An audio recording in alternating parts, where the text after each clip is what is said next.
Yes, hello, this is Danhausen here, very nice for evil, and you are listening to Bob After Dark. Subscribe or be cursed.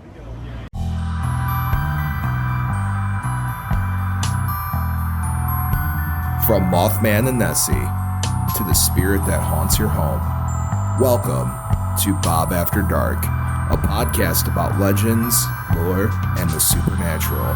So turn your lights down and your volume up and enjoy your trip to the shadows.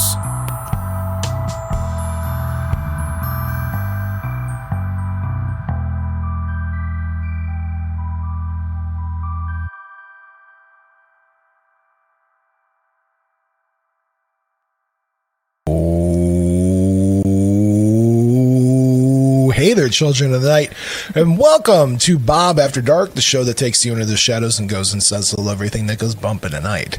I'm your host with the most that enjoys toast, Bob, and alongside of me, as always, is my ever wonderful, ever sweaty, ever vampire, and ever drinking hot tea in a hot office. My friend, my producer, my brother. Happy Vampire Day to you. Count Panic himself. Oh, hey there, Count Wow, Panic. Bob, you're the first person today that wished me that. So, Did you know today's National Vampire Day? Oh, of course. Yeah, happy National It was your birthday last week? It was. And now, what month May is? But yes, if you're, I apologize. I have the cape at hand, but I'm not wearing it just because, well, Bob, as you mentioned, it's kind of sweltering in here. Yeah, no, so now you have your cape as a sweat rag. Yes, I'm wiping my brow with it. Folks, if you're watching us right now instead of listening to us, the studio's air conditioning unit is from the 60s, and it gets a little warm in here. Probably. I'm going to talk to Chuck about this. Yeah. He can fix that. And you guys, I got one light behind me, but you guys got many more lights in front of you. If I sit perfectly still, I kind of feel a slight breeze. We should bring our mini fan or something. We should have. I have one in the van somewhere. But you know what? That might take the whole power grid out around here. Might be. Yeah. All right. So quick. We didn't do it last week because we had Christopher Fleming on the line. Mm-hmm. So let's get a weekend update from you before we introduce the person next to me. Yeah, weekend pretty good, Bob. I mean, as you mentioned last week was the birthday there. In vampire years, I'm somewhere around 1,000, maybe more than 1,000. I might have hit 1,000,000 by now, but so that was good. And just kind of 3-day weekend, Bob, even for vampires around here, which is nice. Supported local baseball teams. That's good. Railcats, the Gary Railcats. Shout out to the Gary Railcats. They could sponsor this show. You could throw the first pitch. They don't want that. I clock Rusty in the head by accident. They always want dignitaries to, throw the first pitch out. What am I? I'm a late night talk show host. I know. Well, I mean, that's a dignitary for sure, but. All right. But it was a good weekend. How about yours, Bob? My weekend was okay. I went down to Indianapolis for the Indy 500 parade. I was actually marching in it with the Circle City Ghostbusters. You were the parade. Oh, nice. Yeah, that was fun. Did some retro video game and hunting, which was a good time, and then spent my brother's 46th birthday with him. So shout out to Christopher. Happy belated birthday. I know he's listening right now. Happy belated birthday. And yes. The Indy 500. I mean, the parade, it didn't go fast, right? It was just a regular parade. They didn't race. No, it was the downtown festival parade, and it is a long parade. Luckily, it wasn't overtly hot. They should have had you bring out the Ecto on the speedway. That would have been fun. I think one year they did. They race the Oscar Mayer Wieners now the day before. Yes, yeah. It's amazing. That's probably way cooler than me anyway. It's impressive. Is there turbo in there? Like, how are we catching up? I was in the Wienermobile once. They gave me a tour One of it. Yeah. I feel like it was more than 1 year. I was wondering if I could, You had the cape. You had the cape. Yeah, but you could apply to drive it, too. You could sign up to be a driver. What? So, Okay. Bob, you would be. Get on it, man. Yeah, the vegetarian to drive the Oscar Mayer. You have vegan dog. Yeah, do you have the vegan dog option? I'm just Does Oscar Mayer do that, maybe? I don't think they do. I'm sure they do anything. So, sitting to my right is a new guest here on the show. We've been on a streak with guests lately. Now, listen. Yeah. I got an email the other day, and it was asking me, why am I changing the format of the show and having guests on every week? Oh, because you didn't do it for so long. Yeah, well, You sprinkle the guests in all the time. We sprinkle the guests in. Sometimes we sprinkle a little heavier. Yeah. Since we're in season 2 of Bob After Dark now, it's don't give me that. I'm not in the mood. Season 2? I'm not fighting with you. After 10 years, it's season 2. First off, we haven't been on air for 10 years. We haven't been on air for 8 years. 2018 was our first year on the air. Yeah, that's 7 years. It's season 2. It just started. Yeah, remember? Well, it started back when we had Casey on the show 10 weeks ago. 2 years. When we moved back in here. Season 2. So season 2, we've just incorporated more guests, and it's just how it's been. So folks, don't worry about it. We'll go back to other stuff, but I do have guests lined up for the next few weeks. What's up, Count? Vixis chiming in. Happy birthday, Christopher. Oh, very nice, very nice. A round All of right. applause. So, would you like to introduce yourself? Wait. What? What if this is your first time watching Bob After Dark? Oh my word! This is I forgot all about I that. remember this. It's too warm in the office. If this is your first time ever watching or listening to Bob After Dark, we are your weekly show where we talk about legends, lore, and the supernatural, things that go bump in the night, lights in the sky, weird cryptid stories, and of course, Count Panic's favorite floaty to float on in the water. I'm a simple guy. Noodle. One of those foam noodles, right? Foam noodles. Yeah. You don't need to impress me with your donut-shaped noodles or your what do people like to say on the unicorn thing and whatnot. Yeah, the rubber duck. I just like a foam noodle. But in the old days, they used to have a little connector. Nowadays, that's kind of rare to find a connector for it. But I like a Yeah. noodle. Are you a noodle guy? Yeah, I would say so. Noodle, Yes. basic noodle. All right. So anyway, sitting to my right is our guest for the week, and I'm looking forward for her to introduce herself. So Oh, yeah. hello.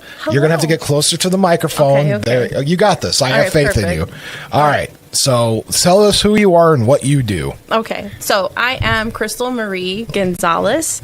I am an author, I am a metaphysical educator, and I really just like the paranormal. I like to investigate and do all of that. So that's why I'm here today, because we have a lot in common. Oh, do we? I feel like we do. Oh. You like vampires, I like vampires. He is a vampire. I am a vampire. On National Vampire Day. On National Vampire Yes. Day. Happy National Vampire Day to you, Count. This is the vampire episode. It is a something. There we go. Yes. So what does it mean to be a metaphysical teacher? So that is like why we are the way that we are, like as above, so below. And it's kind of that. And that's where I talk about like spirituality, consciousness, things like that. So that's what I do. I talk a little bit more about that. And that's where I intertwine like paranormal also. Very cool. Yeah. And you are also an author, which is pretty cool, which we'll talk a little bit about your books that you have available right now, because you are a best-selling author, which is pretty cool to say. Thank you. That's a cool thing to say out loud, right? It is. I don't say it because I like to be very humble, and I always say I'm just Christal. But yeah, my vampire book is really well. The Midnight Mask of Nola, and then I've did my paranormal books, and I'm just lucky. I didn't know how far I would get with it, but I love it. So yeah. That's great. Count, do you what's going Well, I on? am paying attention to the chat as well. Yeah, because he didn't do it last week. I'll tell you that. No, we were too preoccupied. That Zoom is pesky. But if you want to chime into the show, we got a phone line, which is live. 219-845-1100. 219-845-1100. Also got the YouTube comments up and running. We got a couple now just came in. James Norman. It's been a long season, he says. And Vix is saying Bob won't even get into a pool. She's calling you out. She called me out. Is that true? I don't. Do you know how to swim? Yes, I know how to swim. Oh, I'm No, it's okay. Yes, That's I know how okay. to It's swim. okay. I'm just trying to make sure. Yes, thank you for calling me out, Vix. All right. Just got a new pool and I haven't been in it. We should do an episode of the pool Bob After Pools at dark. at At dark, night swimming. Night swimming with Bob. Night After swim dark. with Bob. A night swim with Bob, and I'll tell you lake monster ghost stories. It'll be a lot Loch cooler, Ness. temperature-wise, than being in here. Yeah, but we're gonna need like 25 tiki torches to keep the mosquitoes away. We'll Because call Chuck. Yes. We'll call Chuck. He'll bring tiki torches. Now back to you, Crystal. So tell us a little bit about. So you are also a psychic medium, correct? Yes. Which is interesting to say out loud too. People ask me all the time if I'm a medium, and I usually tell people I'm about a double extra large. Boots. Thank you, Joe Diner, for that joke. Tell us what that means in essence. So, with me being a psychic medium, I basically can connect with somebody's spirit guide or a loved one that's crossed over. That's what I do a lot of. If somebody comes to me, I can relay a message or a sign or synchronicity that they need to understand. That's where we come in. We're like channeling for them. Yes. When did you discover that you had abilities, and what was that experience like? So I would say, and this kind of ties into my book, Soft Petals from Burnt Ashes. I talk about my experiences from the age of 3 to 4. I had a very serious seizure that kind of had me in the hospital for 2 weeks. And then after that, the home that we were living in had a lot of paranormal activity. And when you're a child, a lot of people are like, no, like that's just an imaginary friend. But I started realizing that there was a lot of activity. And then I would get information from my mom or dad that they were also seeing stuff a little bit. And then when I became older, around 1920, there would also be, again, like something in the closet or a spirit or something that looked like that. And that's how I knew, like, okay, this wasn't just like childhood things. This is as an adult. And then I also get what's called like prophetic visions. So a lot of this happens to me while I'm sleeping, and I get dreams. Yeah. And at first I would be like, no, that's not true. And then when I got into the field, I started learning more about it. And so that would happen a lot. So that's kind of like when I would get the sight would be around 3 or 4, and then it just progressively was like more and more, and it's like, what's going on? That's gotta be freaky though. At that, it was because it was always said it's just an imaginary friend, and it's hard because like you believe it because they're your parents and everybody. So like, what do? You know? Because some imaginary friends are just kind of like just that, or imaginary, right? But some are actually real. Yeah. Because kids might.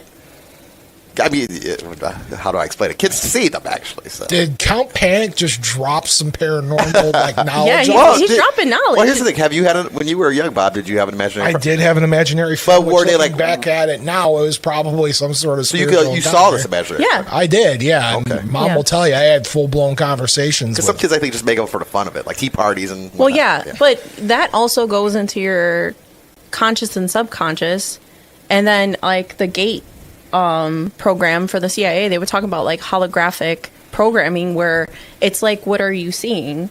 And is it the imaginary friend, or is it some part of your brain that's projecting that too? So why?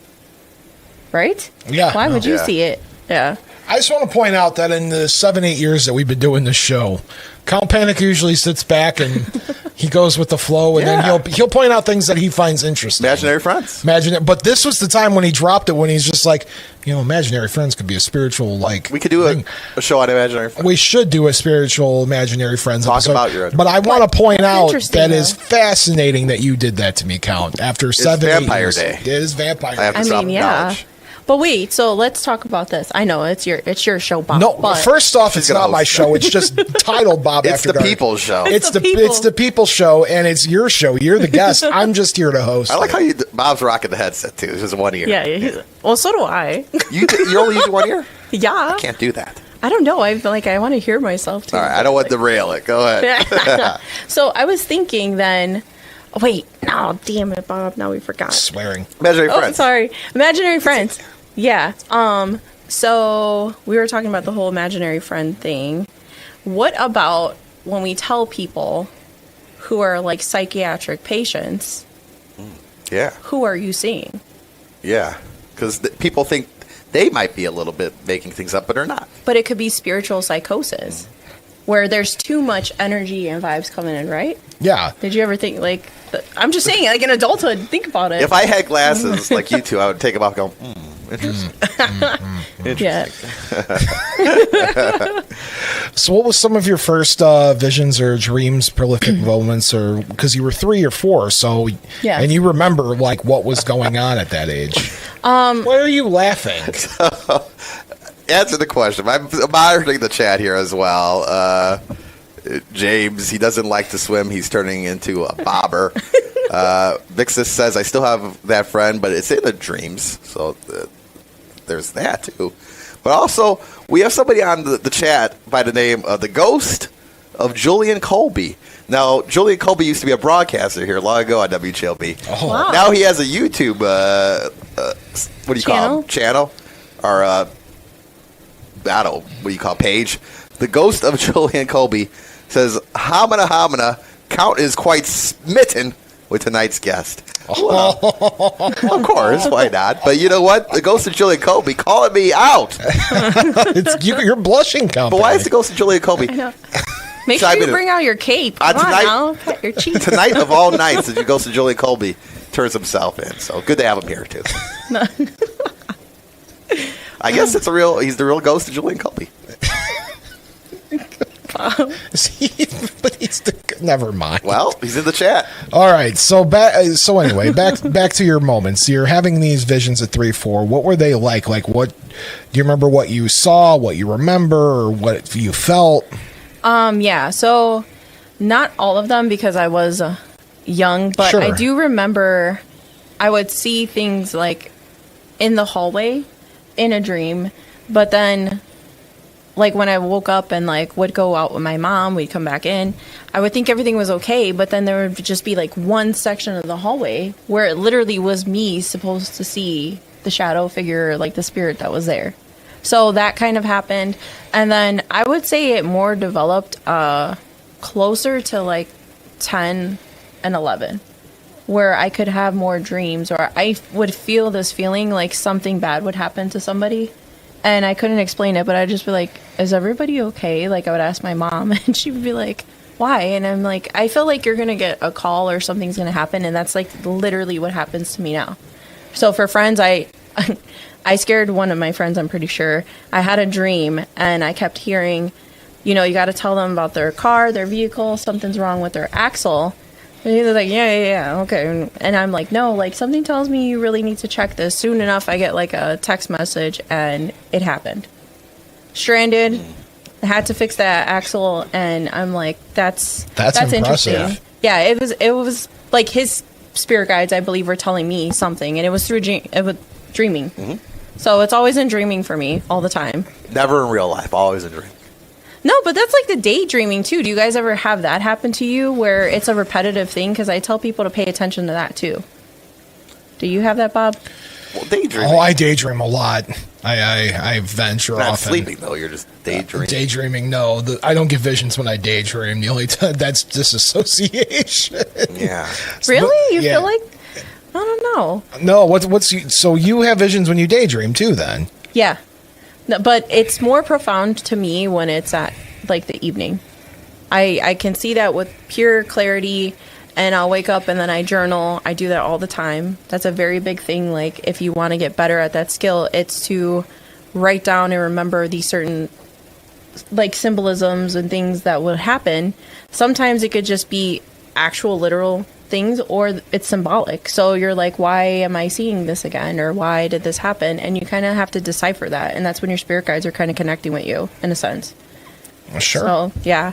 So during the day, I'll drive, and then like there's something that's like repetitive to me that will just pop into my head, and I'm like, well, is that just like my imagination? How do you know?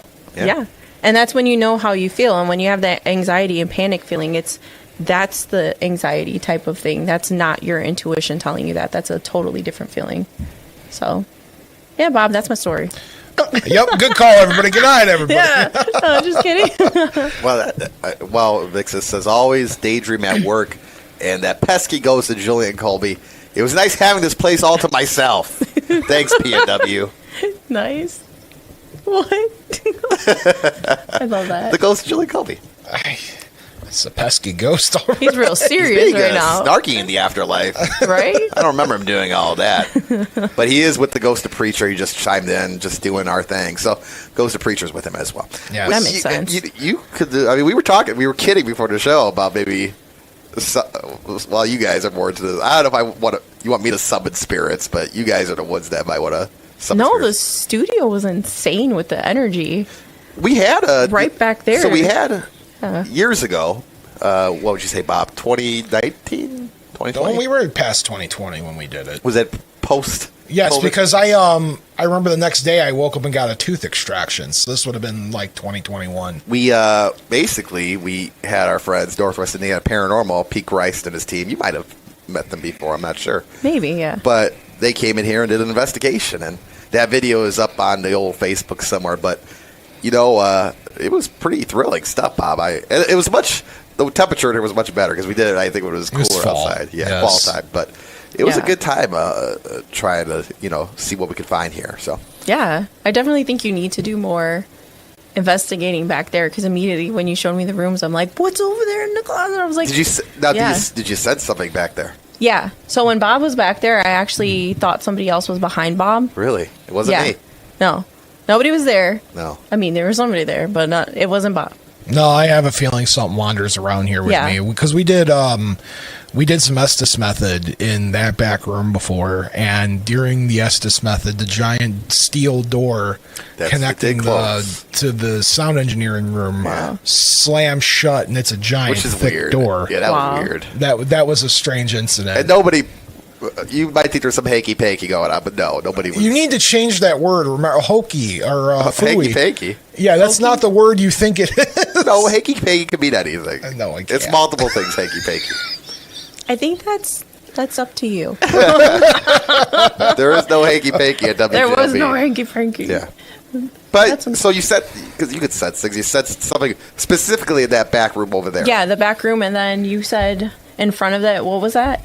The which room? So we were by like that closeted area, but then like it was like the screen to Oh, look the in. producer. Yeah. Yeah. So like looking in right by the back corner, there looked like another silhouette of somebody standing there. And I even looked at Bob. I was like, "Oh my gosh, do you see?" Right now? Earlier, yeah. Holy smokes. When he went to go take me for the walk, and then there was one other room that looked like that. It had that kind of energy too. See, that's the thing, Bob. Like, I don't see things. I don't think I've ever saw anything. But, I never know if it's just me being alone in a questionable haunted room, if there's anything there, because it's just a vibe, right? You feel a vibe. You'll feel it. But that just might be my mind saying, okay, we're in an abandoned old building and it's spooky in here, Yeah. I mean, it can be that, but that's where you have to tie in your clairs or your senses. So that would be all of your senses. Some my people nose are is stuffed up right now, so I can't use that. But that would be more along the lines of your gut, Yeah. like your stomach area. What does it make you feel, or if you feel anxious and stuff? Queasy. Yeah. Yeah. Or like, do you feel like somebody's watching you and stuff? That's how you'll know that feeling. Bob, we got to do a second investigation now. I'm I've telling been you. saying we should do another one. I invited the Pete and the high school kids to About come out. Oh, sometime that's in the awesome. It's been future. about 5 years, right? What? Been about 5 years then. Yeah, I'd say so.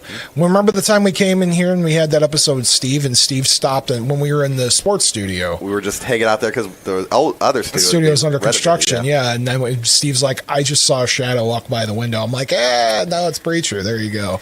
Just so weird. And it's weird because people come here throughout the whole day in the morning that do shows, and nothing. I guess the ghost only.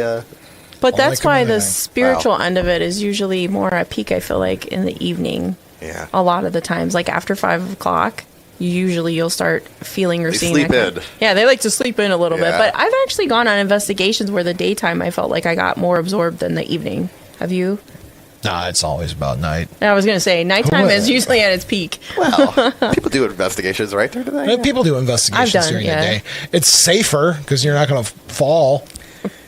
And you might see the ghost because it's daytime. The ghost might trip you during the night. Listen, I could trip over myself day or night, so I guess it doesn't matter. This is true. We could all do that. We always had the discussion. We always bring this up too, like ghost.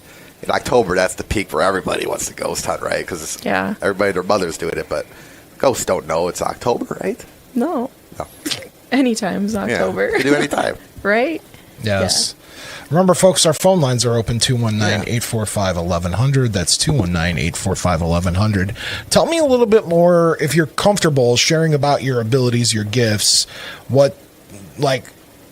as you've grown older and you've kind of become more in tune with them, what has that meant for your growth as a person, knowing that you have some sort of gift that not everybody else has?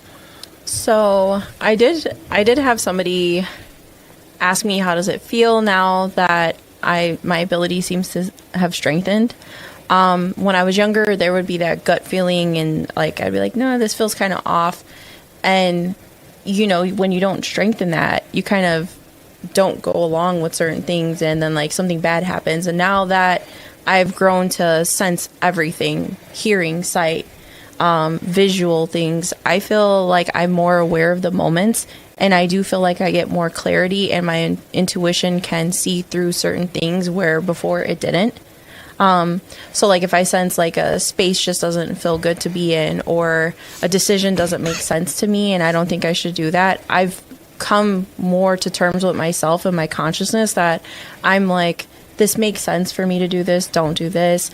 Or when I get my visions, I used to be like, yeah, whatever, everybody gets that. And I was skeptical for a long time.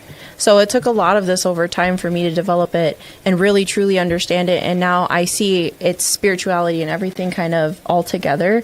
And I'm okay with that. Like, I feel like I've grown a lot, and I'm thankful for it. But then, like I said, when it comes to like the spiritual sense of, I know when somebody might cross, that's the one thing that's been a little hard for me lately.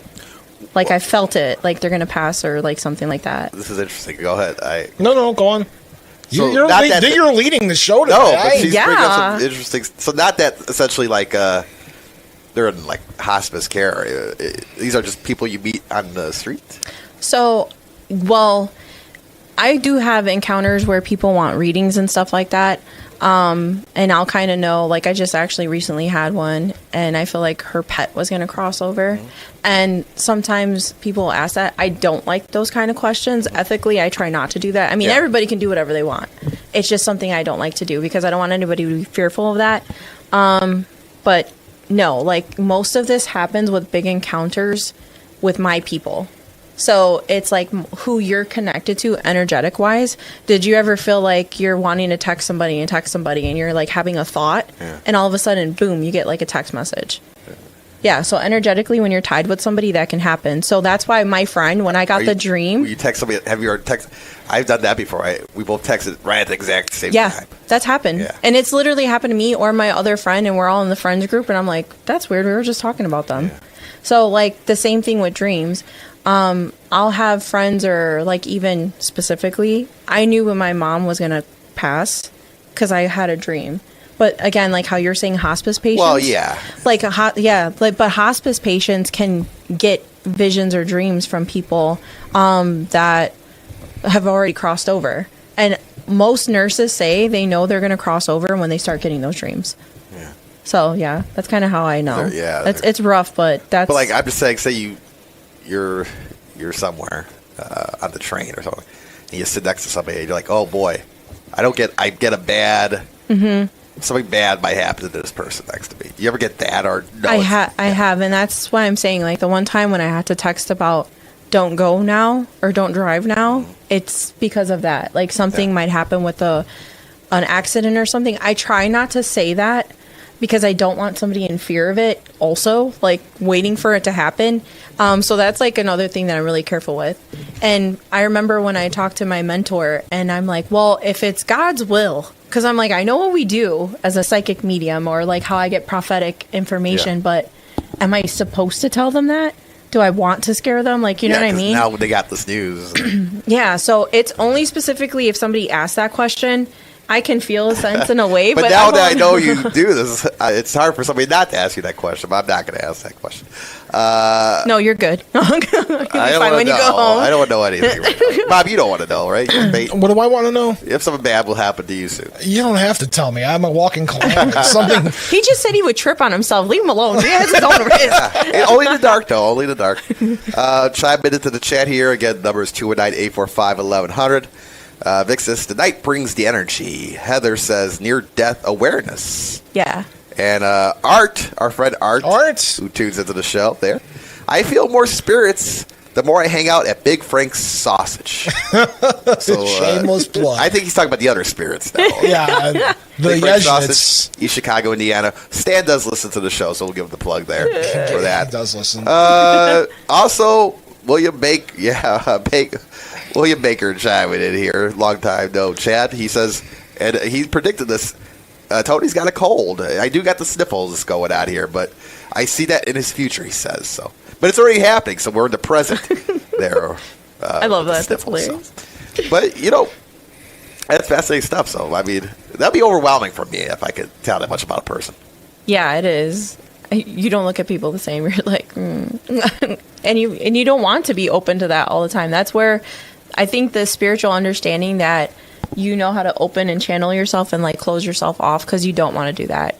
Like, I don't know, how do you guys feel when you go into like a Walmart or like all of that? That's a lot of people. Yeah, but it's a lot. Paranormal. It's not necessarily paranormal, but everything is energy. So when you walk into that building and you feel a certain way, like you could just sense a lot. And I don't know, I've always had people say Walmart feels pretty intense, like energy wise. Really? Yeah. I mean, I hate going into Walmart. That department store does not sponsor this podcast, by No, the way. they do not. They could. Sorry. We're more of an Old Navy type. Oh, no. What? Well, I Hot don't- Topic? Maybe like 10 years ago. It's not the same store. That's my Yeah, that it's makes totally sense. different now. Bob, how old are you now? Why are we talking about how old I am? You're the guest. But Well, we're having fun. we're doing. We're doing it. She might be onto something here. Maybe she could. I am 35 years old. Oh, so we're the same age. That's why Yes. when he said hot topic, that made sense. Okay, Yes, go ahead. yes. Well, I'm older than that. I'm 36. You're going to say you're not even that much By older than 1 me. week By- here. You're like we got a caller. We do got a caller. Oh, goodness. 219-845-1100. I'm going to put Hold on. Before you It's do not the it, anonymous caller. no, I have a feeling it's John. Let's find out Caller, you're on the air. as I put that on. Okay, this time, caller, you're on the air. Caller? Hey, it is me, Bob. Hey, it's John. You're Good pretty evening, good. John. Hey, listen, I got a gig out in the Railcats Stadium, so I just got out of there.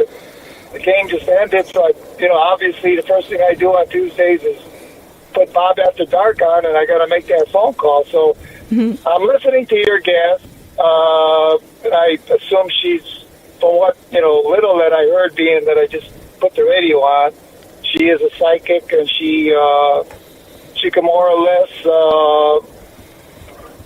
see what things are going to happen ahead to either specifically people that are ill, or am I wrong? Or I mean, it could be anything, right? I mean, Yeah. not necessarily ill.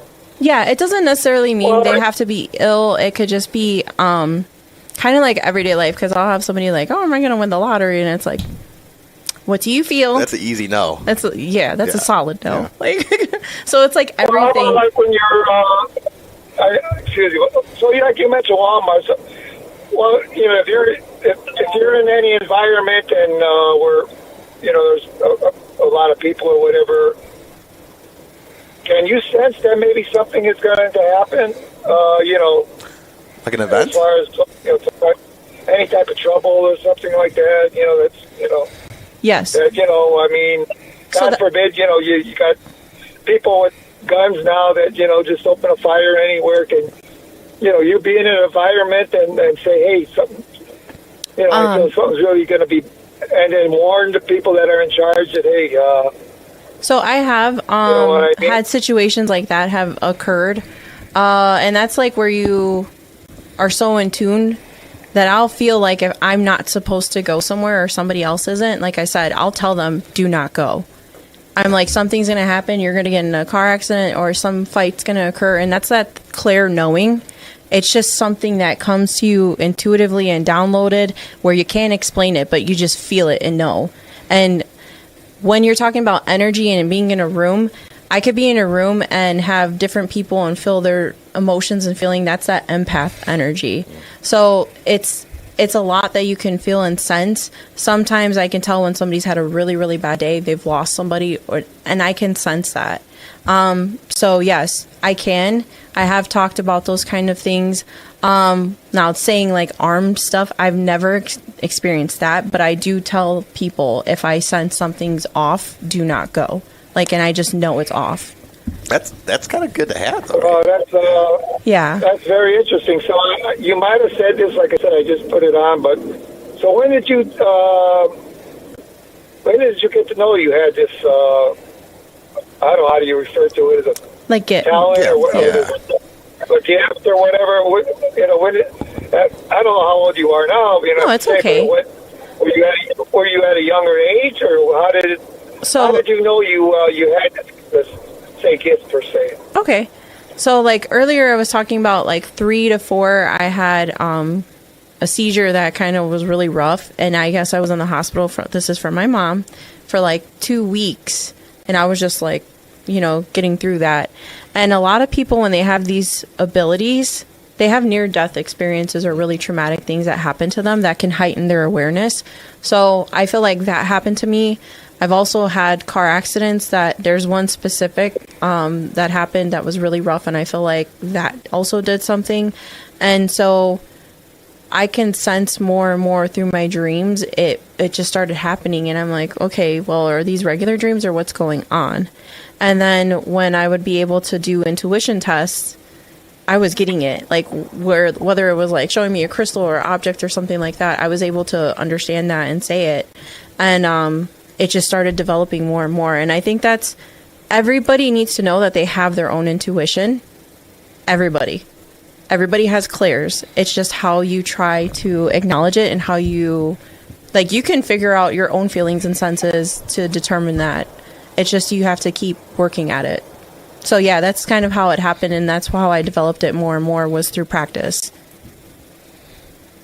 Well, that's very interesting. So you're doing well after your accidents stuff. You're doing.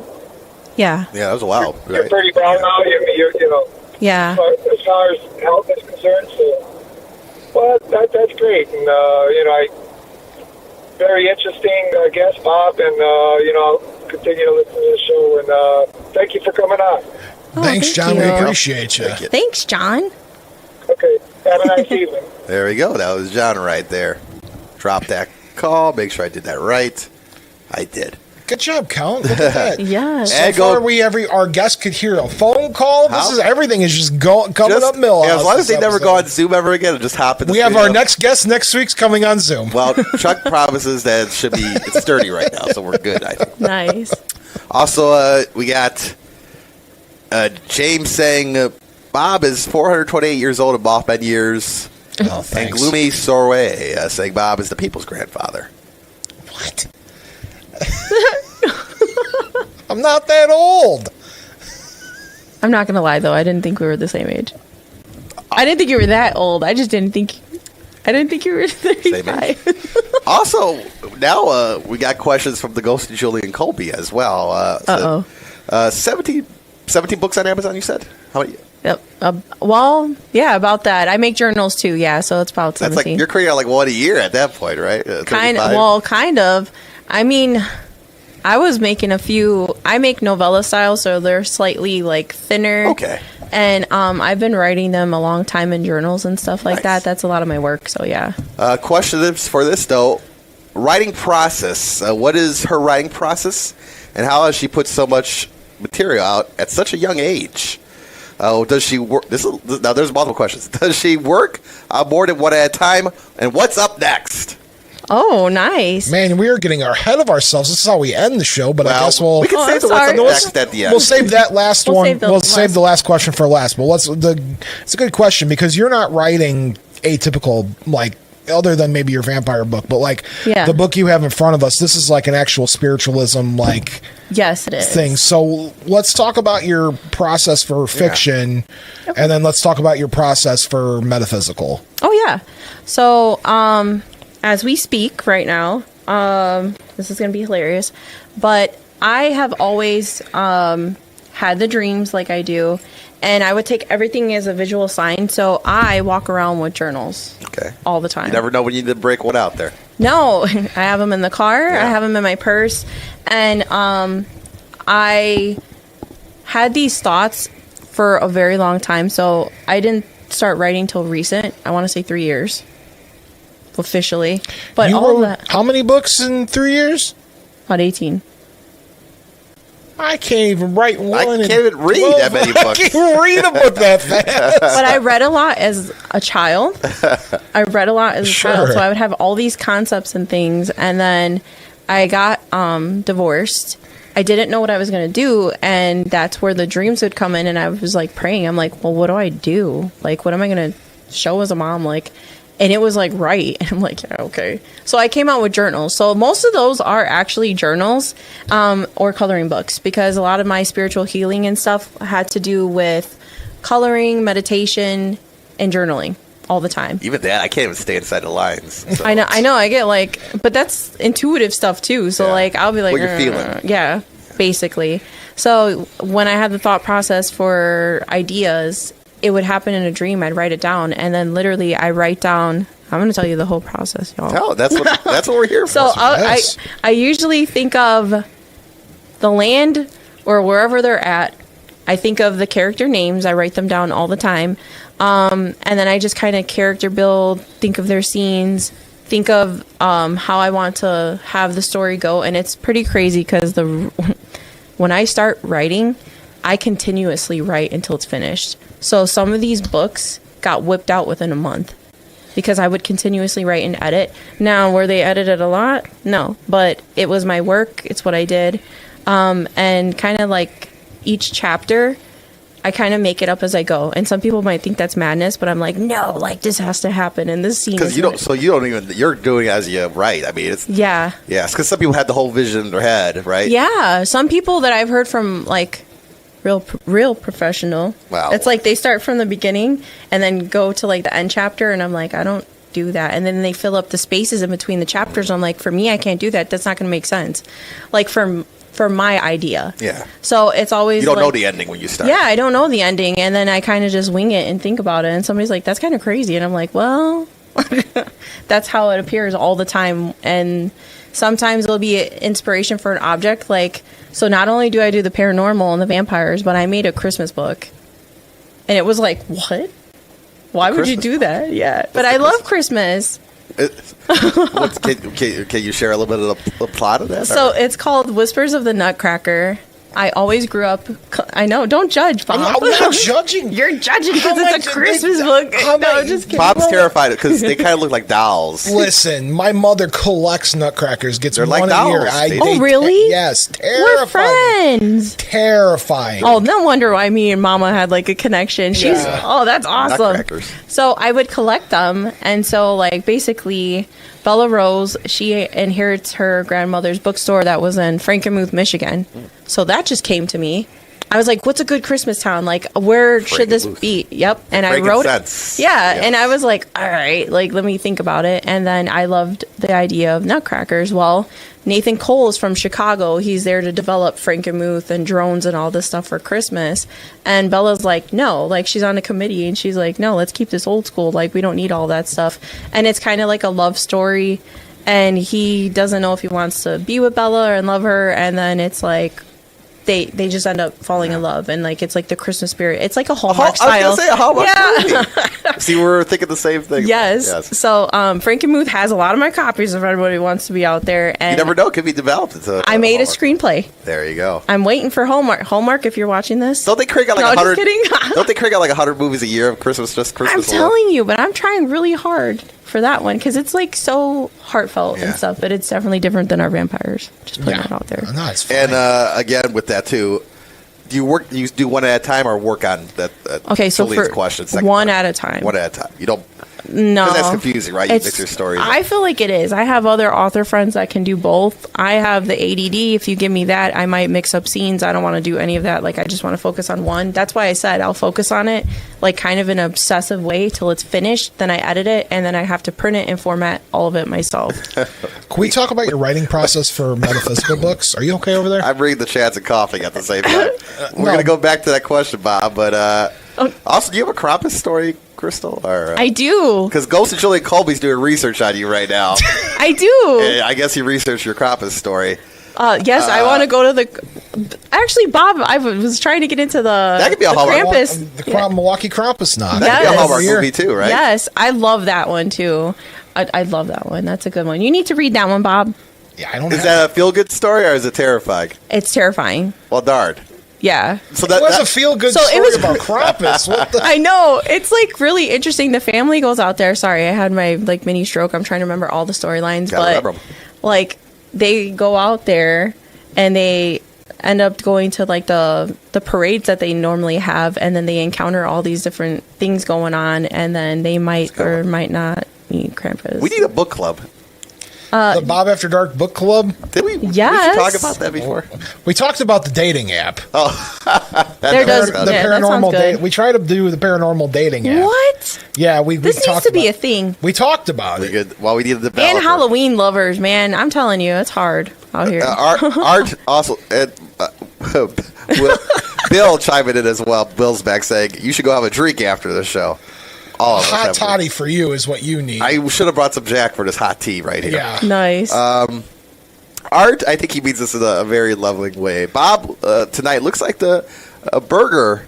Is it the Burgermeister, like the Heatmeister, the Burgermeister, Meester Burger from Santa Claus is Coming to Town? Is that a character? Why? Is that a character in Santa Claus? I butchered that German, by the way, but I don't know. Thanks, Art. I appreciate And you. people want to see the Hallmark Krampus movie in the chats from Gloomy in the chat wants to see that, so I wish. Okay, be a thing. I get a question now. Good question. The chat is alive tonight. I know it's Yeah, because it's 'cause Crystal's. it's me. It's because Crystal's here. Sometimes the Crystal's chat's not here. It's sometimes not, but I gotta ask because we are a metaphysical show. Yes. What is your metaphysical process when you write, like your book here in front of us, which I'm hoping you'll talk about? Yes. So the holy design of reality, this one took a long time because I wanted to know more about like spirituality, but I went through like what was like a spiritual awakening or like the dark night of the soul. Basically, I no longer aligned with certain things. I was trying to figure out myself and what religion I wanted to belong to. I am baptized Catholic. I still recognize that, but I went through this phase of like, well, why are people Baptist? What is different with being Christian? Why do people meditate? And that's what kind of like inspired this, because I wanted to talk about a lot of what I learned over the years and also the religious aspect of it, because I don't feel, this is personally me, you can divide it, but I do feel like there's some correlation between it all. And that's why I wrote this book. Yeah. So it was like Bible verses, how they can correlate with spirituality and how they actually do. What book is that again? So it's called The Holy Design of Reality. It will be at, where are we going to go, Bob? The Chicago Paranormal Convention. Also, June 13th. We had a call, but they dropped. Caller, I'm sorry to get to your call on time, but please call back 219-845-1100. Yes. Yes. So when you're writing these metaphysical books, is it just like theories that you have? Are they visions that you have? Both. Okay. Oh, Well, we do got the call, but I think it might be a different call. So callers, call in. We are live here Yeah, tonight. call, you're on the air. And we'll take this one right now. I print the talk line, and you're on the air. Well, good evening, Count and Bob. How are Hey, you? Bill, guys how doing? are you? Bill there. I'm doing fine. I was listening here. I heard John call. He's, I guess he's coming back from the ball game. So. Oh, my dad? Yeah, he's working the ball game. Well, don't spoil it, Count. Yeah, I don't know What? if he was selling popcorn or what he was doing there. I have no idea. He's just, he's making sure everybody's having a good time is what he's doing. Oh, I go there every so often, so it's nice. I'm enjoying your guest. I have a question for her. Go ahead. Just the fact that, what's your first name? I'm Crystal. Oh, Crystal, okay. You were saying about you can predict things that happen and this and that. Was that at an early age or what? So it did happen at an early age, but I want to say when it fully heightened was more adulthood. I could sense like if things were going to happen, if somebody got sick or just kind of bad feelings. Like if I've had car accidents happen or stuff like that for other people. So I would kind of see something happening. And a lot of the times I would kind of ignore it when I was younger. But now as an adult and practicing and kind of developing my intuition, now if I see something and I feel it, I will say it to anybody around me. And I want to say full blown where I got more confident in that was probably like mid 30s, where it fully like took a turn, and I was like, okay, this is for reals now. So, yeah, it was scary in the beginning because I didn't want to believe that, because I grew up in such a upbringing of being Catholic, and you don't kind of cross that line and you don't think about those things. So for a long time, I brushed that off. Like, I don't want to know anything like that, or I don't want to do that. So, but then I kind of just developed it over the time. And like I said, around like my 30s is when I started noticing it was full blown developing. Okay, that answers my question. Before I hang up and listen to the show, Count, happy Vampire Day. Thank you. Yes, Dracula Day. Dun, Dracula dun, dun. That, well, you know, I'm blessed really knowing Mr. Pierogi and the Count. Well, those are two different people. The were pierogi, you know. I know, but I got it all. Well, first of all, I didn't think vampires caught colds. What's that? I wouldn't say it's a full lot cold. Just allergies I here, guess Bill. I'm I wrong, think so. it's just, you know. Okay, listen, you guys have a good show the rest of that, and we'll see you. I'll call you next week. All right, Oh. Sarah, That's good. Bill. Thank you, Take Bill. care now. Thank you. You too. Bye. 219-845-1100 is the number. 219-845-1100. So if that person that did call in before, I don't think it was Bill, I think it was somebody else. Call Feel back. free to call back. Call back. All right. So what's we were talking before when the caller came in about your concept of theories versus visions during your writing process when it comes to the metaphysical. Yes. So you said it was both. Yes. Can you explain that? So something told me, my spirit guides and my intuition, that I needed to dive in deeper with, like I said, exploring consciousness, religious views, and science, which is like the quantum physics part of it. Yeah. Why did it make sense? And it's kind of like I got on like the rabbit hole conspiracy theory thing for a minute, and I was like, nah. And I'm like, do I really want to write something like that? And then when I started hearing about the GATE programs or the CIA, and then I was like, all right, and then what is consciousness, and kind of diving into that, I'm like, this is kind of intertwined. And the way that we go to school, right, we're programmed to do things over and over again, and that's repetition. Well, is that really different than manifestation or Tesla's 369 theory? Sure. That's what started making me curious and want to figure out a way to explain this to anybody, so anyone who was a beginner to kind of understand it. Because I didn't understand it until I started watching different videos, reading, and looking up different people's ideas. And even, like I said, it's Einstein, everybody talking about the different things. It wasn't separate. It was a whole concept that everybody could understand. And it didn't matter what your belief was. And that's where the oneness of it all comes together to me. So that's why I felt like I needed to write about it, so that people could understand more about it. And then when it came to religion, I would have people say, well, why do you do what you do? I don't think you should be doing that. And then when I looked into the Bible, because many times I'm like, I don't want to do anything that might seem like sinful or like not okay. And then when I looked, I'm like, wait a minute. A lot of this is intermingled or intertwined together with what people are doing, their everyday intuition, the listening of the Holy Spirit.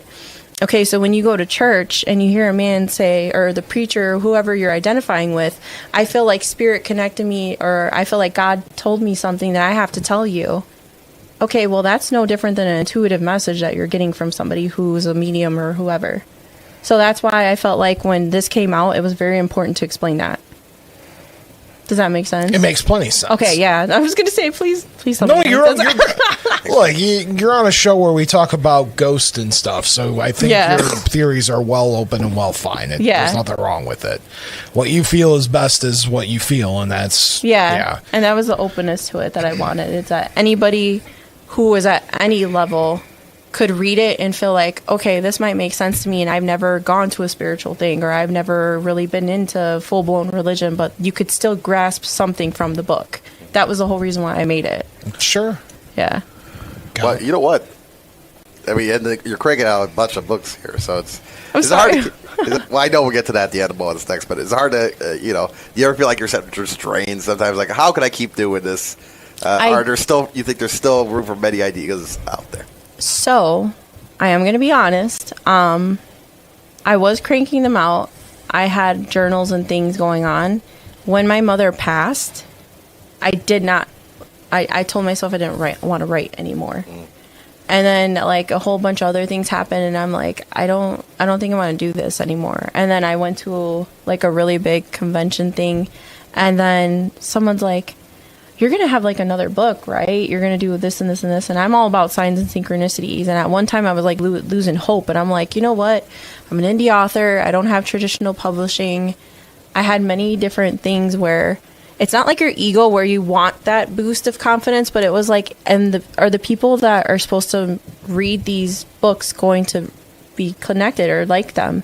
And then finally, when I started having people be like, I'm glad, especially Soft Petals, a lot of people resonated with Soft Petals from Burnt Ashes.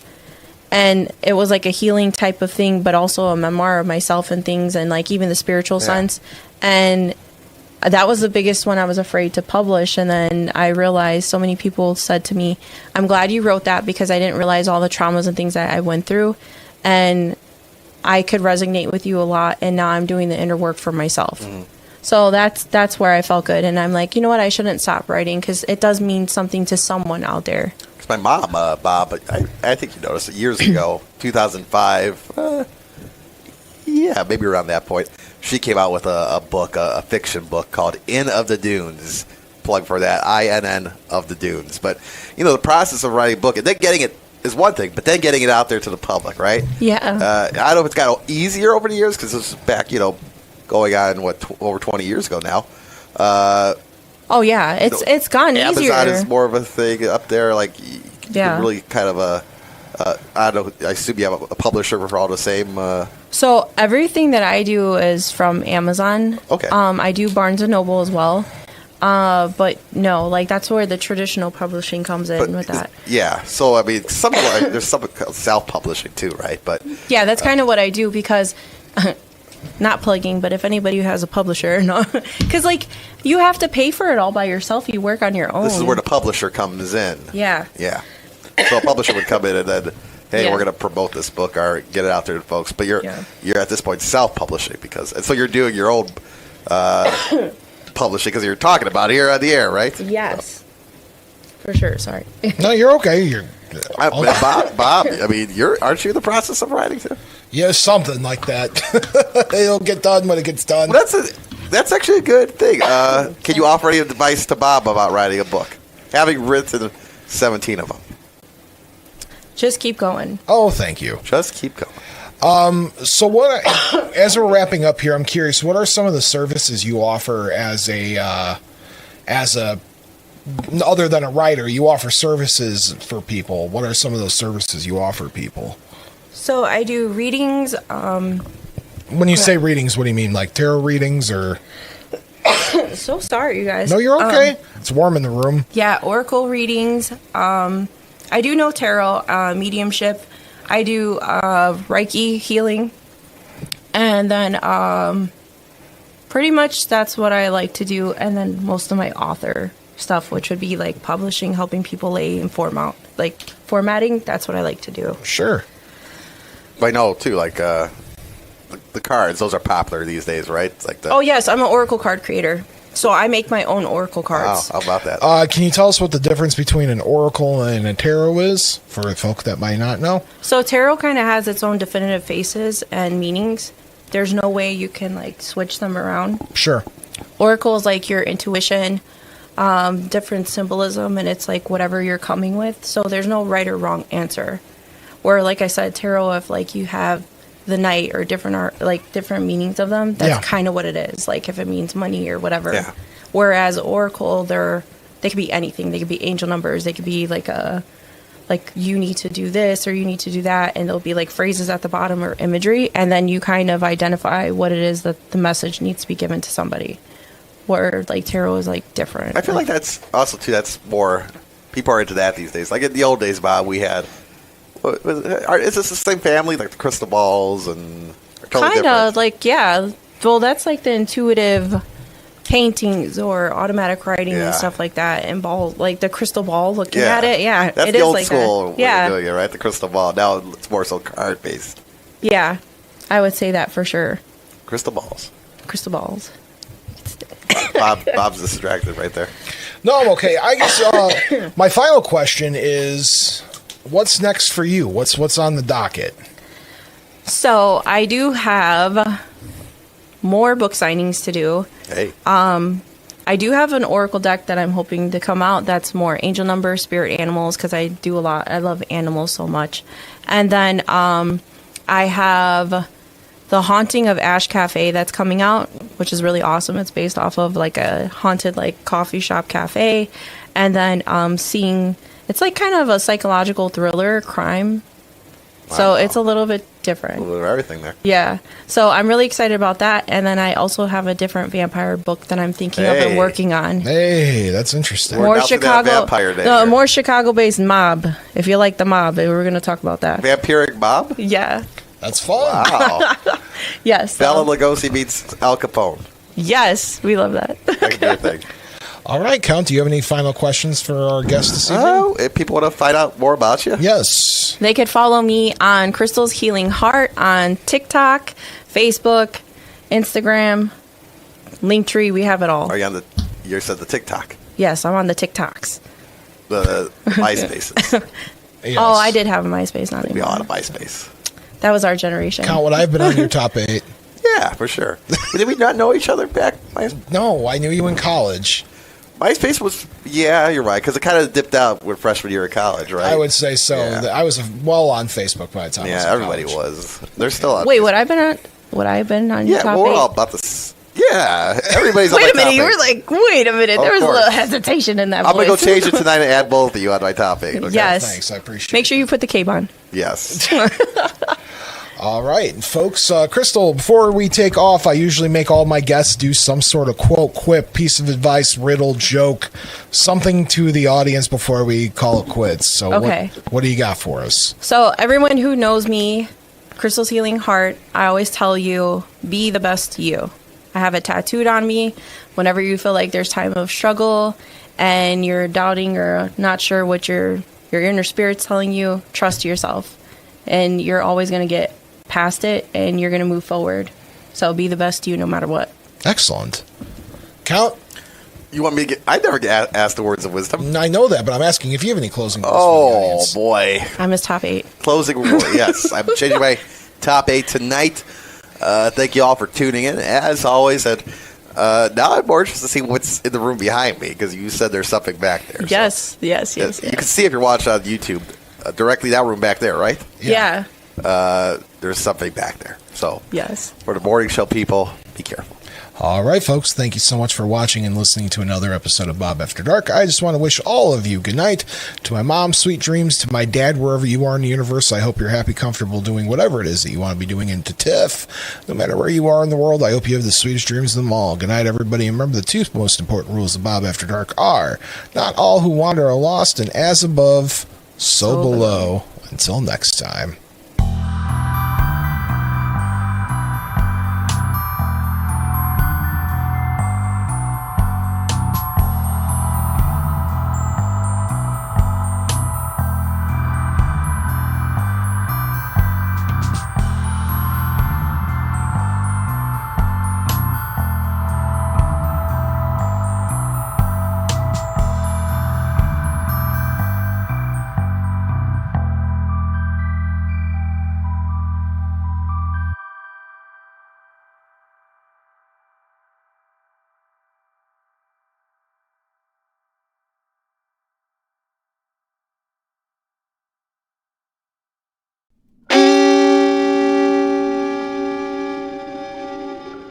Memoriam Development. Go.